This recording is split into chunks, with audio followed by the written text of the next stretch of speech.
Hi, I'm Jordan. This is Jim, the Grumpy Plumber. Today we're going to talk about how to spot a bad plumbing quote.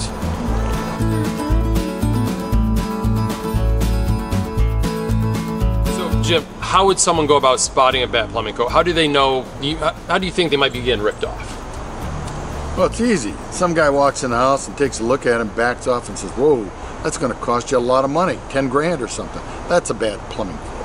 Usually if you come into the house and look at a faucet, or you look at a toilet that's rocking, or a drippy shower valve, I mean, if it's 100 years old, you probably got to replace it. If you replace a shower valve, opening up a wall and different things, it might take the plumber 3 hours to do that, and then you got to repair the wall.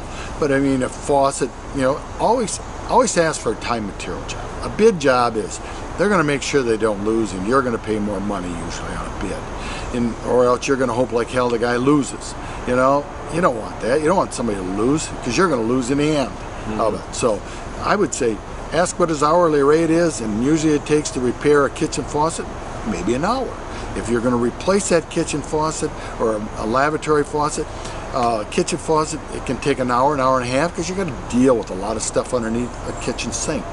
A vanity faucet, they can take some time. They're a little harder to get off, but not any more than 3 hours on it.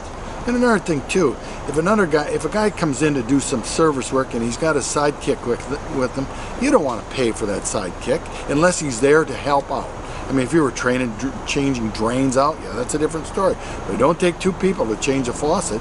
You can come over and give them a hand on it. So, that's kind of, things, water heaters, it can take, where we're at in California, we used to think it would take 20 minutes to change out a water heater, because we knew how to drain them fast and get out of there with it.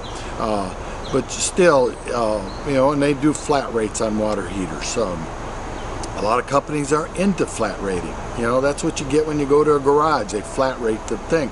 That's not really my cup of tea to get into flat rating, because you pay more money for that flat rating on things. Oh yeah, your neighbor had a flat rate for garbage disposal, and it's kind of high, because the garbage disposal, he looked up the cost of a garbage disposal from like Home Depot, which is a good one, and Syncerator, and then he talked to my dad, and he said like it'd be like a couple hours, and the quote was a lot more than a couple hours. Right. He paid for the garbage disposal and had an hour into it. He had less than $300 into the deal on the thing. I think the guy was quoting like over $500 to change it out. So. Yeah, so I mean, you just gotta think about it a little bit, it's hard to say what you're going to say, but don't jump because somebody gave you a price, or get mad at the guy you just bought the house from that you got to put all this money into it. Think about it and get some more quotes from other people. Okay? All right. That's it. Thanks everybody for watching. We hope that helps you spot a bad quote. Get that time material quote, understand what the price is for it. You can break it down yourself. Thanks so much for watching. Click subscribe for more tips and advice from the Grumpy Plumber. Yeah, and if you need a good quote, get the neighbor kid that's going by on a skateboard. That's as good as anybody.